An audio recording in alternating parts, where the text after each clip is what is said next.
Okay, so with the help of Andrea, we are going to talk about two poems today. And both of them are, if you go back, not that way. I have to always have to move things around so that I can find stuff. But if you go back to, we're actually looking at the journal number 10 or character. And the truth is Sylvia Plath's poem really doesn't, it's not really a character, but it essentially what I'm looking for is character traits. Now, do you remember, Andrea, what we talked about with character last time when we were talking about fiction, last unit?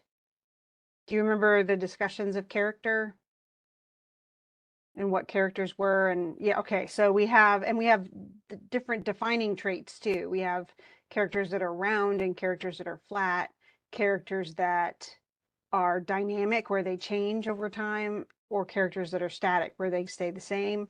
And usually flat characters are more likely to be static. So that if they don't have a lot of traits, then they're more likely to not move around a whole lot. Usually main characters in a story are the ones who are the most likely to be dynamic. Now there are people who study literature who say that no short story can possibly contain a character that changes. I think that's bogus. That's just my opinion. But novels, obviously, the longer the work is, the more likely you're going to see people change over time.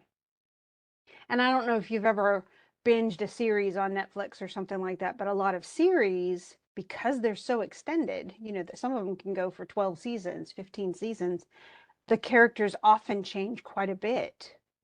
And there may be characters that in the first season you didn't like at all that become more like the heroes in the second or third season. And so they can have transformative capabilities that you can't do in a short story. So that's possible. The truth is though, compared to short stories even, poems are short. There are exceptions, epic poems obviously are very, very long. The Iliad and the Odyssey and the Epic of Gilgamesh, and I mean there's so many sagas that are super long.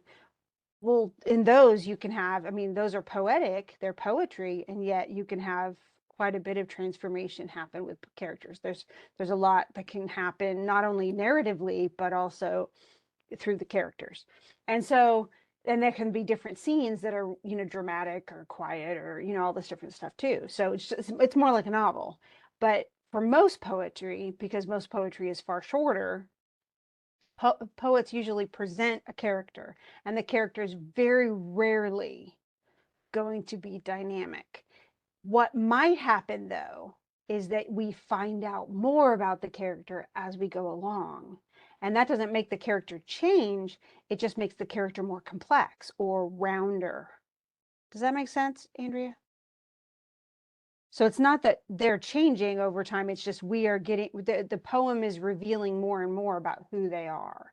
And each stanza or each set of lines adds to our understanding of what happened, what they've done, who they are, and how things go. And the truth is a lot of what we're going to, and I'm glad I'm on this page, because a lot of what we're going to look at from here on out is going to be very much about there are a lot of characters in it, let's put it this way.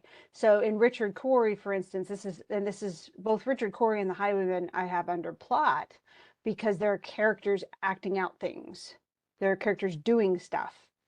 In the history one for Journal 12, the Ballad of Birmingham is an event. It's actually about the bombing of Birmingham church back in the civil rights era that killed 4 little girls who were at choir practice. And then the second one of that is Paul Revere's Ride, where it's talking about the midnight ride of Paul Revere. It's actually, that's one of the lines in the poem, and how he rode to, to say the British are coming, the British are coming, that kind of thing.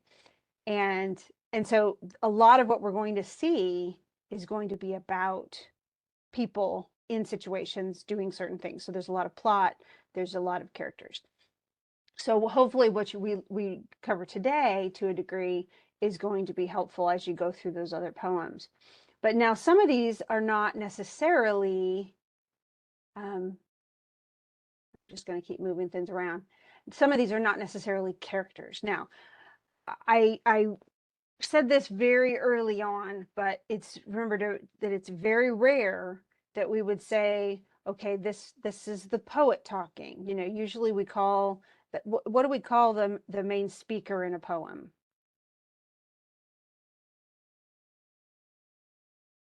Not usually a yes. Yay, you are so on the ball this morning.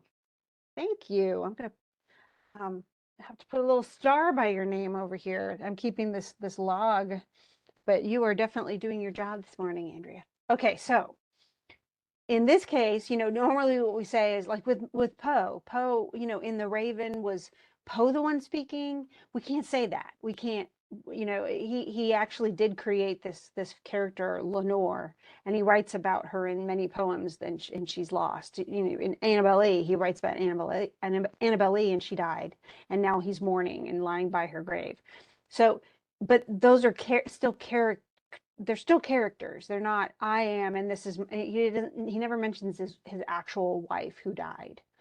And so we just have to still say that they're characters. That the persona is speaking about other characters, not the poet is speaking about his real life wife or friends or whatever. So in this case, with Sylvia Plath, though, this is very well understood. We do know that she had a very unhealthy relationship with her father. It was not, there's a lot of resentment. I mean, he was a very strict parent from what we can tell. And um, then he died. And I think there was a lot of unresolved stuff going on between them. And because it was unresolved, she kind of held on to it. We also have to know, you know, with Sylvia Plath, she is one of she and there's another poet that she actually knew. Both of them at a pretty young age committed suicide. With Sylvia Plath, I mean, it was just a mess because she was married to someone, broke up with them, and that's actually, that may be covered in this poem as well. And then she they kind of shared custody of their children, but we think she was actually suffering from postpartum depression as well as regular depression. And she tried to, I mean, she went to therapy, she went in, you know, trying to manage her depression. And then she died. She committed suicide while the kids were with her husband, well, ex-husband, and his wife. And it was just, it's not a good situation, you know. So she had a lot of things that never really got resolved during her lifetime, and then she committed suicide. So it's not a happy story about her.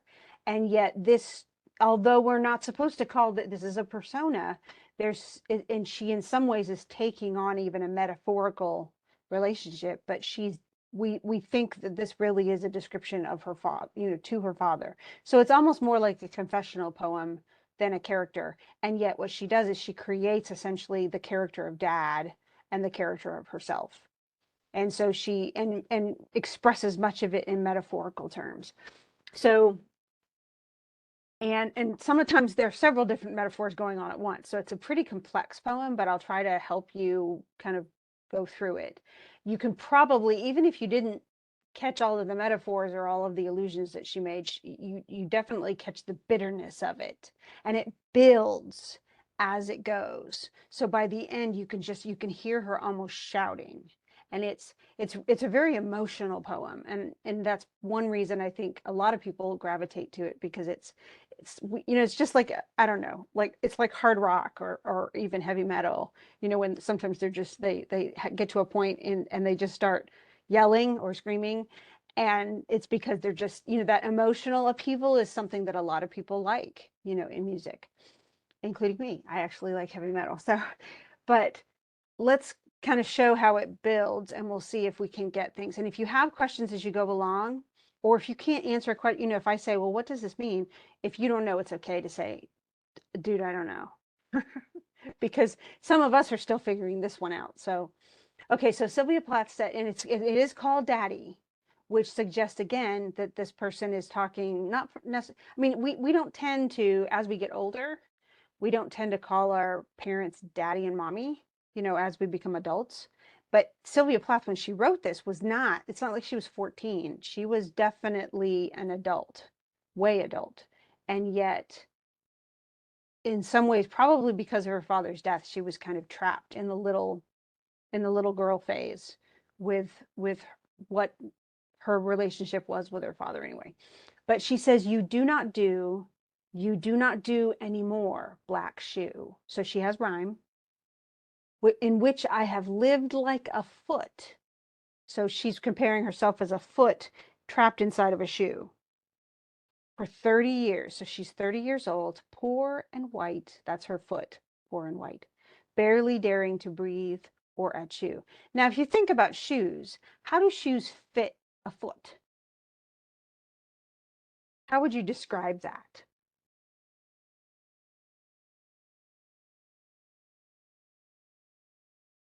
Yes. Now some of them can be pretty comfy, right? But they're meant to fit tight. So, there are some that are looser, but if they're too floppy, then they fall off your feet. You kick them up in the air. So we even have little ties to tie them even tighter, right? Or some of them snap, or they have all sorts of little bands or Velcro or, or zippers. Boots are super tight. But in some ways they have to be tight to fit, to work. And and yet what does that feel like if you're taking that metaphorically and you're comparing it to a parent? Is the parent's hold or grasp on a child supposed to be that tight, especially as they start growing up? No. In some ways the parents need to learn to just let things, they have to let the more and more they have to let their kids make their own decisions, choose what's best for themselves, and I know students I've had in the past. I had friends when I was a student who majored in a certain thing in college because their parents told them they had to major in that, even if they didn't want to. And most of them, by the time they got about halfway through college, changed their major. But very few just kept on going, even though they didn't want to, because at some point you have to become independent, whether your parents want you to or not.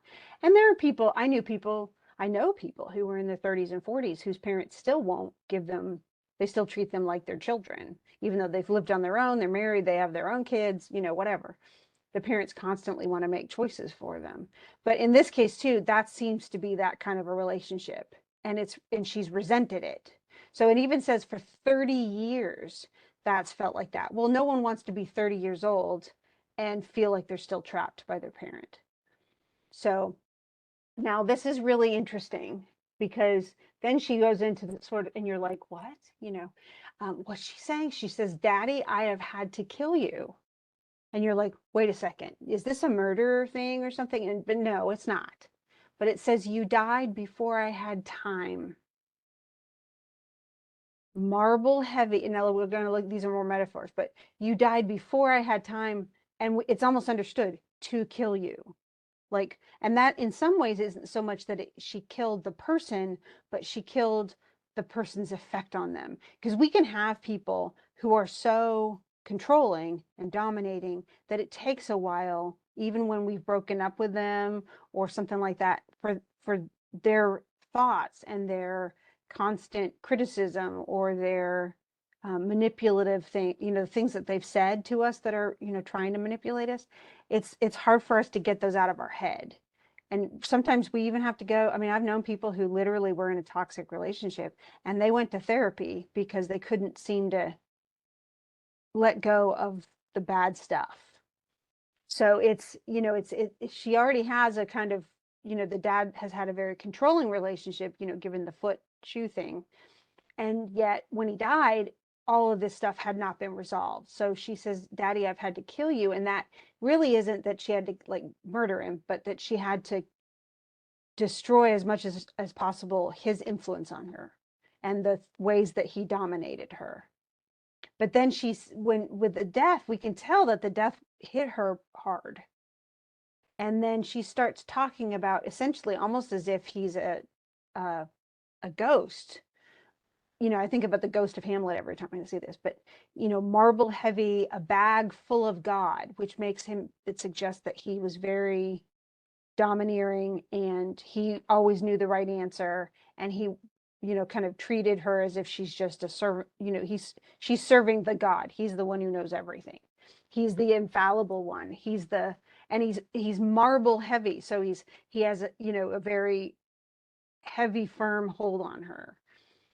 And then she even says a ghastly statue with one gray toe big as a Frisco seal. So it's like he's still this dominant personality over her, and it's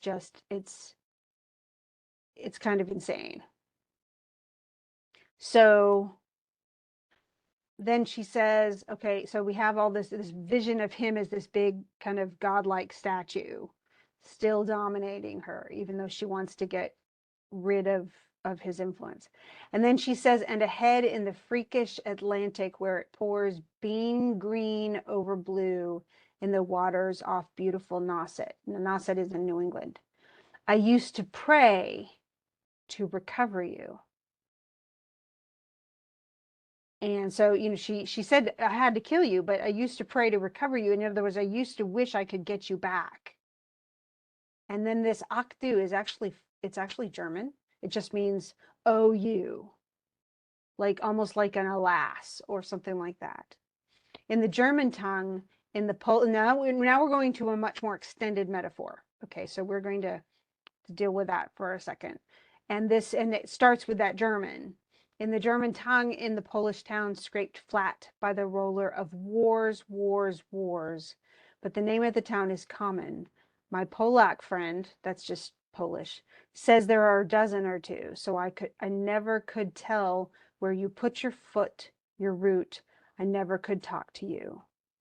Now, it's funny because when essentially what she's saying is they actually were Polish, but she's aligning him with the German, and she's going to do it more and more as we go. The German side of the Nazi part. I mean, I guess the Nazi side of Germany and Poland, because Germany took over Poland. That actually started the war, the Second World War. And she's going to more and more get close to comparing her father to that kind of a German, a Nazi. And she's going to use that more and more as we go along. Now, she is not Jewish, just so you guys know. She's not, that's not what she's saying. But she's trying to find in some ways, where did you come from? Where did you get to be the kind of man that you were? And she says, so I could never tell where you put your foot, your root. I never could talk to you. The tongue stuck in my jaw, which suggests too, she's in awe of him. There was a reverence there, especially when she was a child. And yet it was a destructive, toxic reverence. It was a definitely parent-child relationship, but the parent was so overbearingly controlling that the child felt like she couldn't even speak. So it's definitely not a healthy relationship in this. But then she says, the tongue stuck in my jaw. And then if you go to the very next stanza, she says, it's stuck in a barbed wire snare. Have you ever touched barbed wire, Andrea? Oh, you have? Okay, me too. And there are times when I've touched it right. You get between the sets of the barbs, and then you can not hurt yourself. But I've definitely cut myself on barbed wire before. That's why we get those tetanus shots. So, because that stuff gets rusty too. But barbed wire was also, and she's using it specifically in an image because barbed wire was around all of the concentration camps in Nazi Germany and Poland.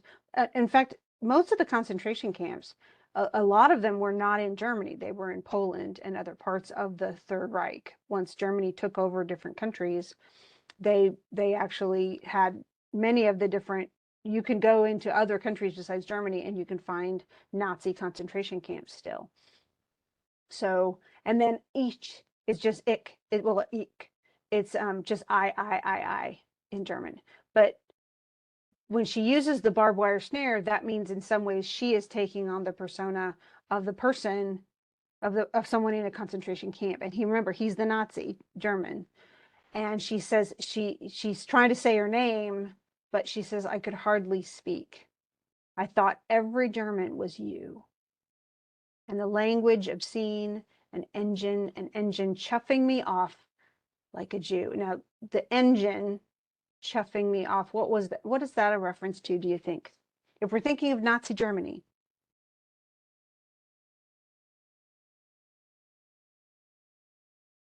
what is the reference to that?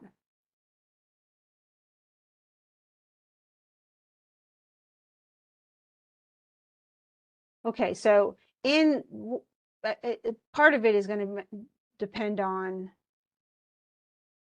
what we know about Nazi concentration camps. How did the Jews get to the concentration camps? Do you know how much do you know about Auschwitz and Birkenau and some of the systems within Nazi Germany where they would ship mostly Jews, although they actually shipped many other people too. People who were caught harboring Jews were shipped there. Certain religions, people who were Jehovah's Witnesses, also there were a lot of other religions that were sent there.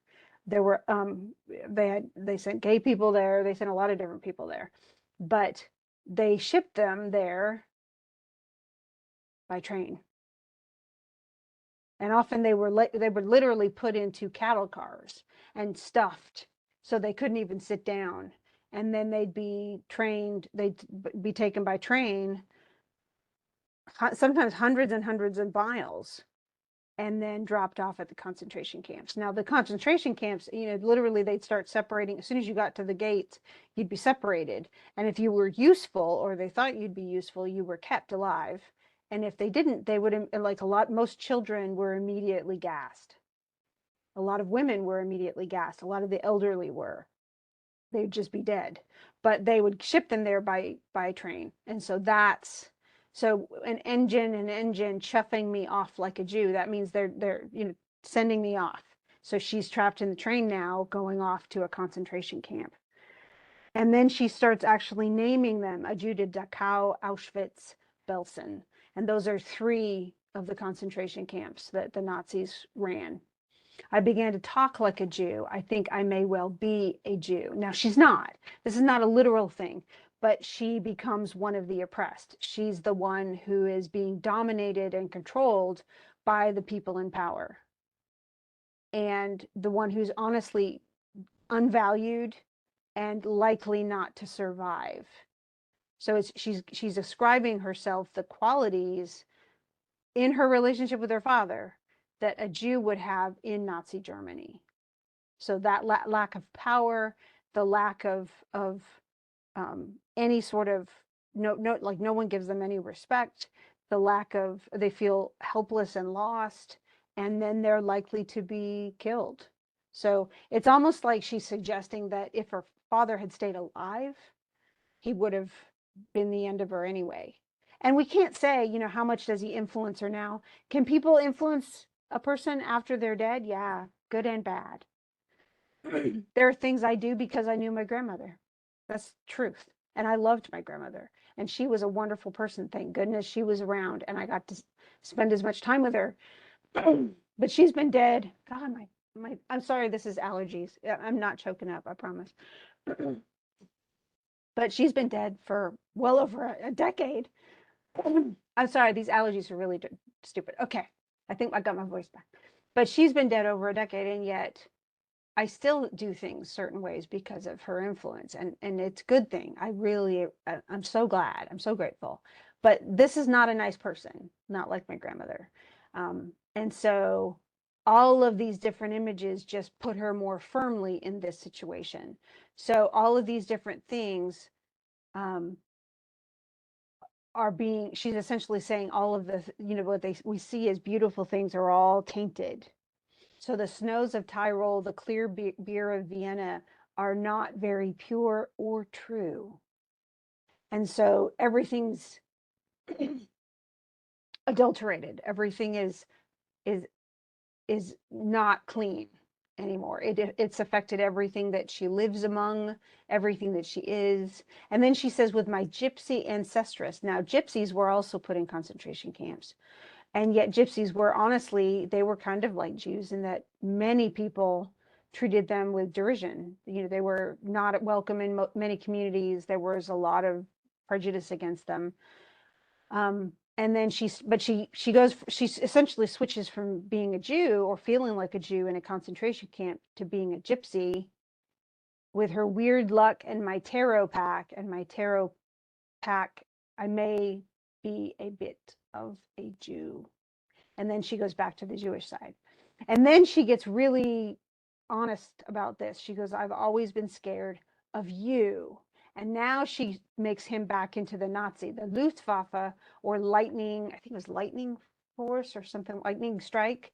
But that was a certain division of the German army during the World War II. Well, and the lead up into it. Hitler created the Luftwaffe.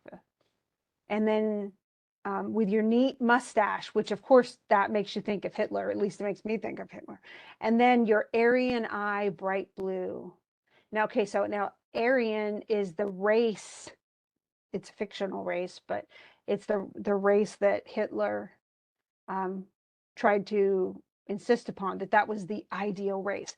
Now, it's the Aryan race, according to Hitler, was blonde and blue-eyed. And in fact, we know that they even took Jewish kids who looked Aryan, who had blonde hair and blue eyes, and they would actually take them and raise them in German households so that they wouldn't be raised to be Jews. But the truth is it's still horrifying. You know, essentially anybody who didn't fit that was not part of that ideal. What's weird though is Hitler had brown hair and brown eyes, so he was not, and he was Austrian. He wasn't German, so I don't even know what he was doing. Why he would make that the ideal when he didn't even fit that, I don't know. I just don't know. And so then she just keeps that thing going. She says, not God, but a swastika. We know what that is. No, so black, no sky could squeak through. And then she says, every woman adores a fascist, the boot in the face, the brute heart of a brute like you. So she even admits that you know, when earlier she says something like she really, you know, she kind of idolized him and feared him and was in awe of him, and you know, he was scared of him, and yet that, you know, he had so much power. And so that's really where she goes. She says, and that's, I mean, and she says she says every woman adores a fascist. So maybe the fact that he was so controlling made her fall into that trap more easily. And the truth is other people fell for it too. There were tons of people who thought Hitler was wonderful and followed him and did horrible things because of his leadership and what he wanted.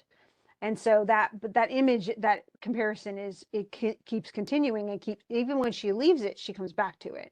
And it, again, I mean, I would never, I don't know anybody in my life that I would characterize that horribly, but to essentially compare your father to Hitler is a really, it shows the toxicity of what's her relationship to her father was. So then finally she says, you stand at the blackboard, Daddy. In the picture I have of you, a cleft in your chin instead of a foot. Actually, her father was a professor. So she had, this is probably a real picture she has of her father. A cleft in your chin instead of your foot, which I guess kicking himself or putting his mouth in his foot in his mouth. But no less a devil for that. No, not any less the black man who bit my pretty red heart in two. When she says black man, she really means like dark, like almost evil. And of course it brings about the pain again, that he bit her pretty red heart in two. So the damage that he did. I was 10, and she was 10 years old when they buried you. At 20, I tried to die and get back to you. That's when she attempted suicide for the first time. I thought even the bones would do, but they pulled me out of the sack. In other words, she didn't actually die. She attempted suicide, but it didn't work. And they stuck me together with glue And then I knew what to do. I made a model of you, a man in black with a Mein Kampf look. Mein Kampf is actually in 2 words, is the title of Hitler's book, and a love of the rack and the screw. So she fashioned, and this is sort of what's happening in the poem. She's fashioning an image of her father that's pretty evil, and what he represents is pretty evil. And a love of the rack and the screw. And then she said, and I said, I do. Like she's accepting his toxicity. So, Daddy, I'm finally through. The black telephone's off at the root. The voices just can't worm through. And that suggests too that she has rejected him and she's letting all of that go. All of the influence he had over. That's what she says. I've had to kill you. You know, I have to get rid of you and all of your influence in my life. And then she says, I've killed one man. That's him. I've killed two. The vampire who said he was you and drank my blood for a year. 7 years, if you want to know. And she was with her husband, now ex-husband, for 7 years. Daddy, you can lie back now. So in other words, she killed him. Well, you know, she deadened the, at least she tried to get rid of the influence he had. Then she does the same thing to, or has to, for the husband who's not, ends up being toxic as well. That's the only thing she really mentions him here. She does mention her ex-husband in other poems though. But they did not have a great relationship. And then he cheated on her and ended up marrying the woman that he cheated on her with. And it was a mutual friend. And he was still married to that other woman when Sylvia Plath committed suicide. So it's really, I'm sorry this is so dark and depressing. Well, the next one is too. Oh, we'll try to get through it. And then we won't have to look at it again. Okay. And then she says, there's a stake in your fat black heart. Of course, this is making him a vampire, right? And the villagers never liked you. They are dancing and stamping on you, which means he's buried and they're like dancing on the ground above him. They always knew it was you. Daddy, daddy. And then I mean, this is angry stuff. And so she goes through, he's a Nazi. He's a German Nazi fascist who's murderous and mean and cruel and controlling and judging and everything else. And he loves torture. And she's had to get rid of him. Then she got married again, had to get rid of that guy too, because he was just another vampire. And then when she starts that vampire thing, she ends with the vampire being dead and says unequivocally, she's done. Now, this is not a poem. Even if I didn't like my father, I can't imagine writing it. So the bitterness that she must still be, I mean, does she sound like she's been in therapy and she's over it and she's really happy now? Like she really has resolved her issues with her father? No, no, it sounds like she says, I've taken care of all of this and I'm not, but it's obvious that she is still very much traumatized and she has not resolved all of this. And she has certainly never forgiven him. And she probably never did, is my guess. This is still a person who is very much in the middle of the trauma. And it's kind of sad. No, it's very sad because it's not healthy. And it obviously isn't, since not long. I think she was only 32 or 3 when she committed suicide. So it's just, if anything, a lot of people see this as like the poem that shows where all of it came from and how all of it really, her trauma began. And so, but her father, I mean, he died when she was 10. And yet he had such an impact on her in those first 10 years of her life that she's still carrying it with her 2 decades later. That's really telling. So, of course, this is such a happy poem. Let's go to another unhappy poem. Now, this is true, though. This is a real character poem. Robert Browning, you remember How Do I Love Thee? Let Me Count the Ways? The sonnets from the Portuguese that we read before? Okay. Well, she was Elizabeth Barrett Browning, and I did talk about it in the chat, how she was an invalid living with her father and all of her. She was the oldest of many kids. And Robert Browning started writing to her. He was another poet. She was more famous than he was. And they wrote to each other for several years. And then he came and they eloped and left. And she took her dog Scraps with her, thank goodness, because her dad was very angry. And I think he was going to have the dog put down. But she took him with her, and then they went to Portugal, and then they went to Italy, and they lived happily ever after until she finally passed away. She was much older than he was. He was a younger man. But he wrote mostly, while she wrote very confessional poems, the How Do I Love You? And she was writing to him, to Robert Browning. He wrote almost exclusively as a character. So all of his poems are kind of dramatic monologues. There's one that they often teach in high school called My Last Duchess.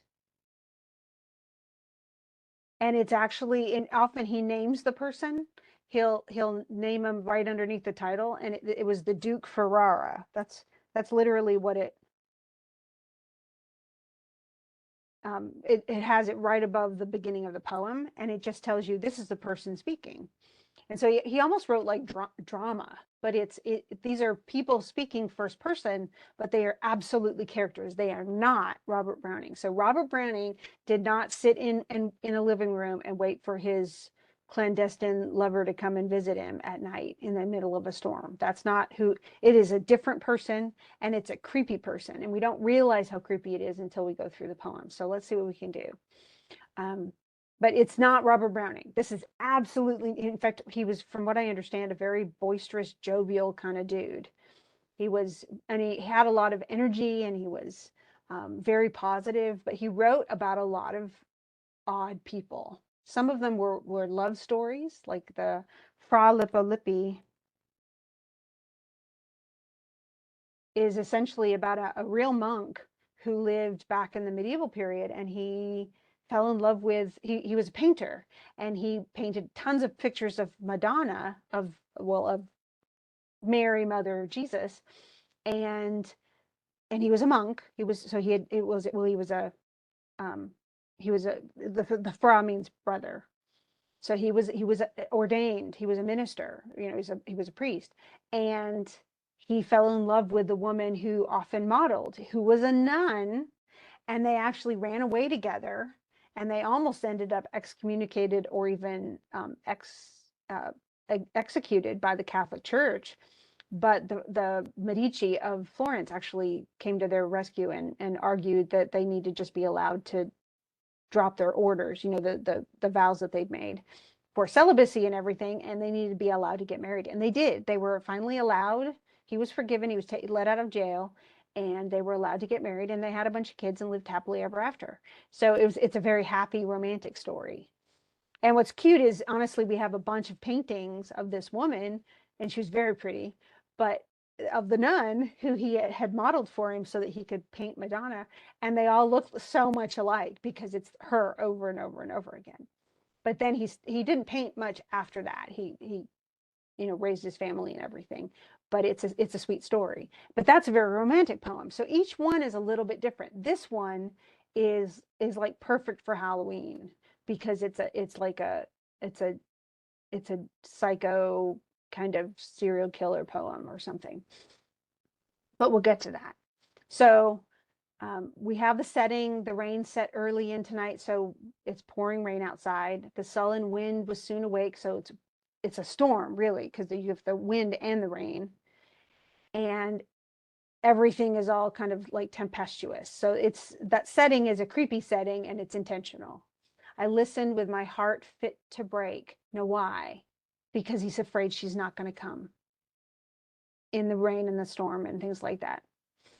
And so, but then when glided in Porphyria, and Porphyria is the other character. Now, she does not speak in this. She has no lines, there's no dialogue and stuff like that.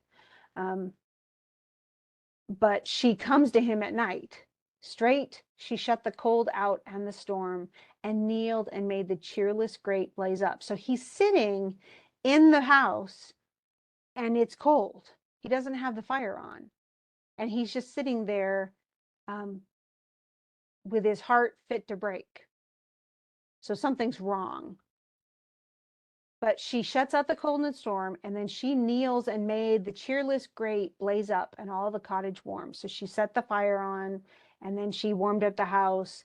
And which done, she rose, and from her form withdrew the dripping cloak and shawl, and laid her soiled gloves by, untied her hat, and let her damp hair fall. And so she takes off her cloak because it's dripping, because she came in through the storm, which is pretty good of her. I mean, that she would do that. And at last she sat down by my side and called me, but he won't talk to her. So when no voice replied, she put my arm around her waist and made her smooth white shoulder bare and all her yellow hair displaced, and stooping, made my cheek lie there and spread o'er all her yellow hair. So she kind of takes him like he must be mad, is what she's probably thinking. Okay, he's angry.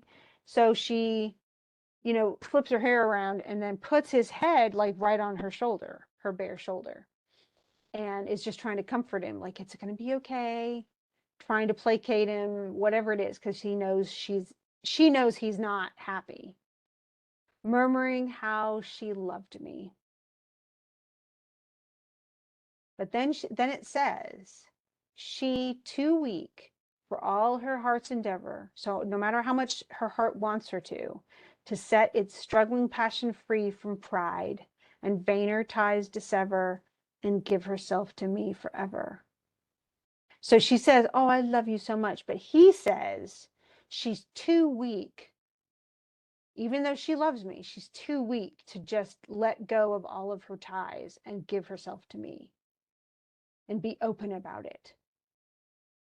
And so it's what it suggests is that she is upper class, and it would hurt her pride to be open about their relationship, that she was coming to see him.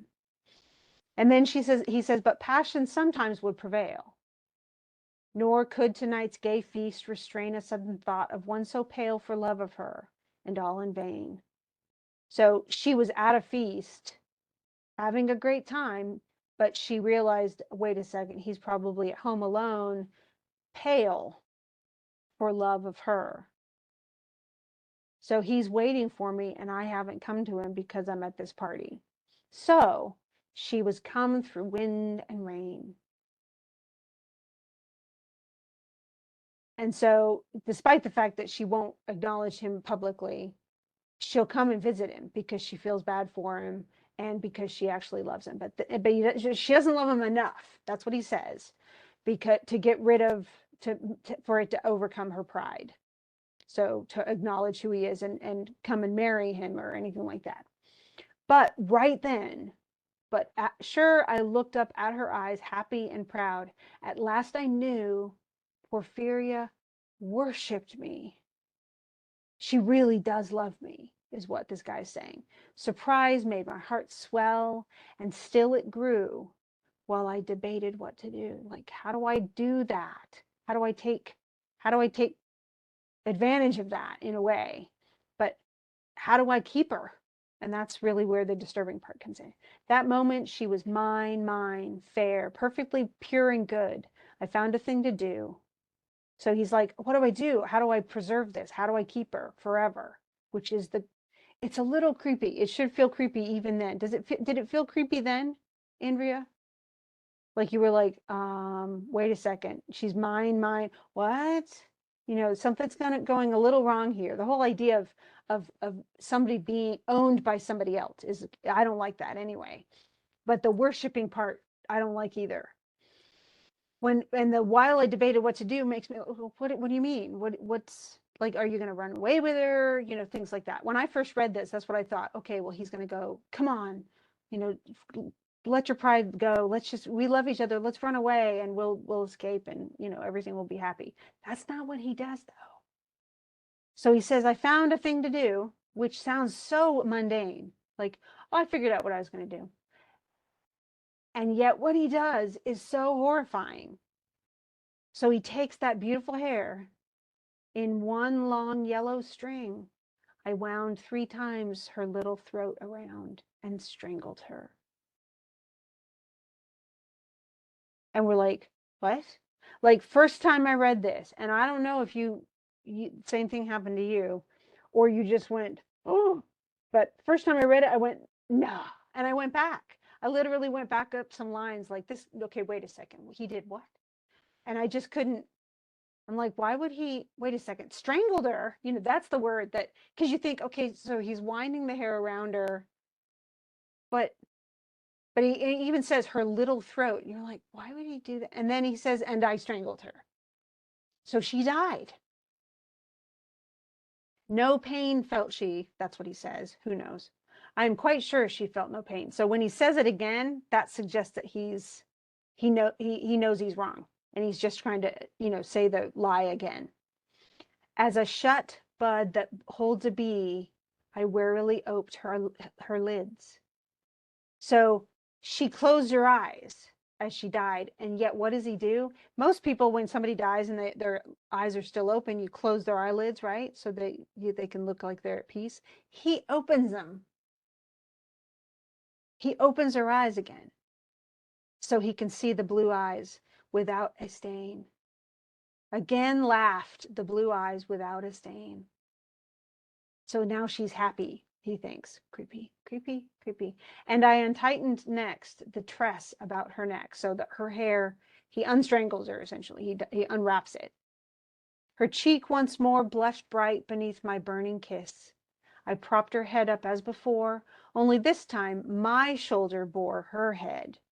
So you remember it twists around what she did. She was comforting him and put his head next on her shoulder, and now he's doing the same thing for her, like letting her head rest on his. But she's dead. So this is just like, ew. And it says, then he says, which droops upon it still. So it's still there. Bink, right there. The smiling, rosy little head, so glad it has its utmost will, that all it scorned at once is fled, and I, its love, am gained instead. And she's still smiling, and she still has happy, laughing eyes. And he gets to keep her forever. It's just awful. And so I'm sure when Elizabeth Barrett Browning read this, she was like, Robert, why are you writing such creepy poetry?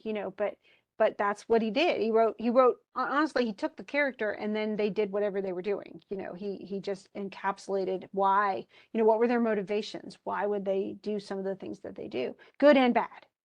And so he says, and then he says, Porphyria's love, this is his now. He owns it forever. She guessed not how her darling one wish would be heard.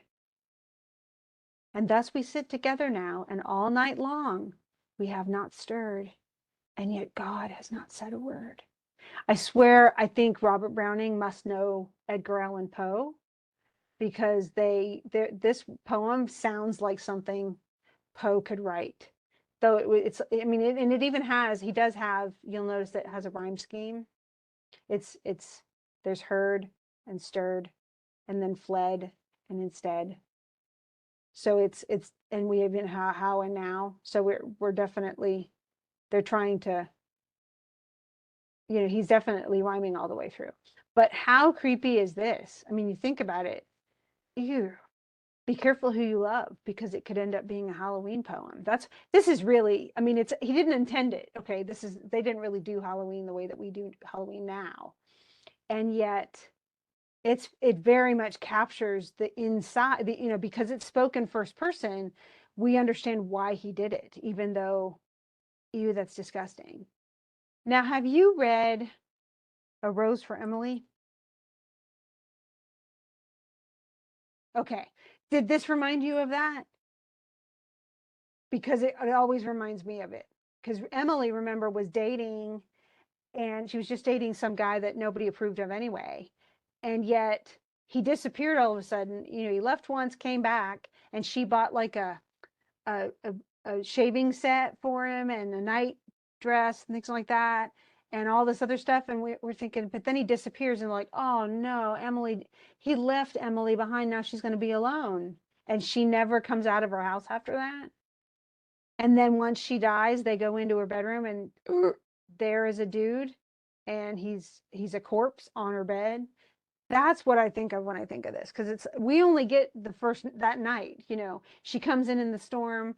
She says she loves him and holds him and stuff, and he strangles her and then he keeps her. And right now she's still, like tucked into him, and he thinks that that now that we get to be together forever, and I get to have my Porphyria forever.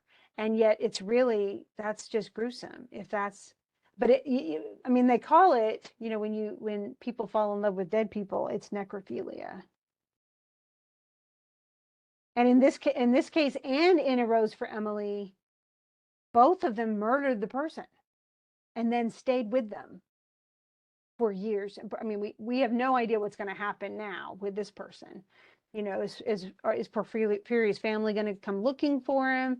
Is somebody going to realize that there's a stinky dead body in his house? What happens? We don't know. That the poem's over. All we get to is that first night. But in some ways, it's almost like if you could switch roles. Here comes her intended, and he comes to Emily and goes, Emily, I love you, and she's like, yeah, and you're never leaving me. And so she poisons him, and she keeps him, and so she could say exactly the same kind of poem. She doesn't strangle him, she poisons him, but it's the same type of creepiness. So it's intended to shock us. It's absolutely, here's, oh, this love story. Oh, she came through the driving rain. Wait a minute, he's strangling her. And then, okay, this is just downright creepy. And at this time, this is Victorian era. So a lot of people would have been like, this is just not polite. You don't speak about stuff like this. And yet Robert Browning did, because that's Robert Browning. Do you have any questions? We've only got a couple minutes, but does that all make sense? Is there anything of either poem that you were just like, no, I don't see that? Or does it make sense? Do both of them make sense now that I've talked about them? Okay. If you do ever have questions, you can always put them in your journals, remember, too. And I'm answering those. Hopefully I'll grade the ones over this one, these two poems, and then the next journal I hope to grade today. So you'll get, and always look at your responses, even if even with full credit, just look and see, because especially if you asked a question, I'll make sure I try to answer it in the journal, okay?